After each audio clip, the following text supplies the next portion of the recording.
As imagens do Neymar no tribunal rodaram o mundo do futebol na última semana e levantaram muitas dúvidas em relação ao que realmente está acontecendo com ele. Essa história maluca envolve acusações de fraude, corrupção e uma série de personagens importantes. E é por isso que o Radar Peleja de hoje te explica por que o Neymar pode ser preso.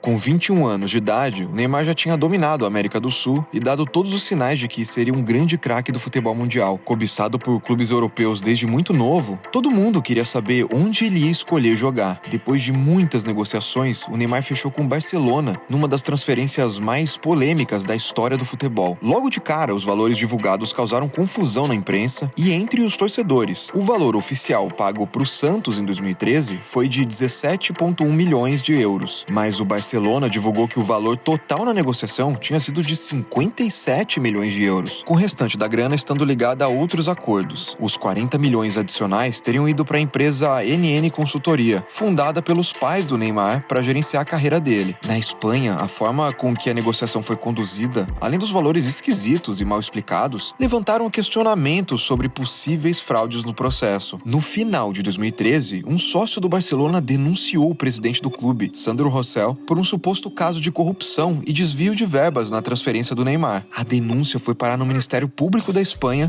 que abriu uma investigação em 2014. Entre documentos confidenciais e a falta de registros de valores no balanço de pagamentos do clube, a investigação revelou que o escândalo poderia ser ainda maior. Na verdade, o valor total da transferência poderia ter ultrapassado os 80 milhões de euros. Nesse caso, o valor real teria sido maquiado através de vários contratos paralelos entre o Barcelona e a família do jogador, que também serviam para sonegar impostos. Na época, essa confusão foi destaque na mídia esportiva internacional e foi chamada de Neymar Gate. Já em 2016, o Barcelona assinou um acordo com a justiça espanhola e concordou em pagar uma multa de 5,5 milhões de euros por crimes fiscais na transferência do brasileiro. Esse acordo do Barça não chegou nem perto de acabar com as polêmicas da transferência. Pouco tempo depois, os personagens envolvidos no caso foram denunciados de novo por corrupção empresarial e fraude. Dessa vez, a denúncia partiu do grupo DIS, uma empresa de investimentos que comprou 40% dos direitos econômicos do Neymar em 2009, quando ele ainda tinha 17 anos. A DIS também alegou que o contrato tinha sido fraudado para que a empresa recebesse menos pela transferência. Eles argumentam que o valor real da transferência foi de 82 milhões de euros e que a empresa foi traída e prejudicada com as irregularidades da negociação. E aí começou uma briga pública entre a DIS e o Neymar. Delcir Sonda, um dos fundadores da empresa, se posicionou sobre o caso. A DIS foi traída pelo Neymar e pelos seus pais. Houve uma fraude arquitetada entre o Neymar, os seus pais e o Barcelona, com o uso de contratos simulados, pagamentos escondidos, advogados em viagens escondidas. O Neymar e a sua família receberam 40 milhões de euros escondidos para fraudar a DIS. A denúncia do grupo DIS envolve os pais do jogador, a empresa NN Consultoria, o Barcelona, o Santos, Rosell, Bartomeu e o ex-presidente alvinegro, o Odílio Rodrigues. E é justamente por essa denúncia que o Neymar foi julgado em outubro de 2022, um mês antes da Copa do Mundo. Os promotores espanhóis querem uma pena de 2 anos de prisão para o atacante, além de uma multa de 10 milhões de euros. Eles também pedem a prisão do Rosell e outra multa milionária para o Barcelona. A defesa do Neymar argumenta que o craque não pode ser preso, porque o crime de corrupção privada que está sendo julgado na Espanha não existe na legislação brasileira. No tribunal, o Neymar alegou que sempre assinou os contratos que o pai pedia, mesmo sem ter a noção completa do que estava sendo negociado, um argumento que ele também usou em 2014, lá no início da treta. E essa não é a primeira polêmica de corrupção dos personagens envolvidos na história. O Neymar já teve problemas com a justiça brasileira por acusações de sonegação fiscal pela Receita Federal. A dívida dele chegaria a 180 milhões de reais. O Sandro Rosell foi acusado de fraude, organização criminosa e lavagem de dinheiro, chegando a ficar 2 anos em prisão preventiva antes de ser absolvido. E o Bartomeu, vice-presidente do Barça na época, e que assumiu a presidência do clube depois, foi responsável pela gestão que desenvolveu a pior crise financeira da história do clube. O julgamento do Neymar está previsto para acabar em 31 de outubro. Caso seja condenado, fica a dúvida do que vai rolar com ele antes da Copa do Mundo.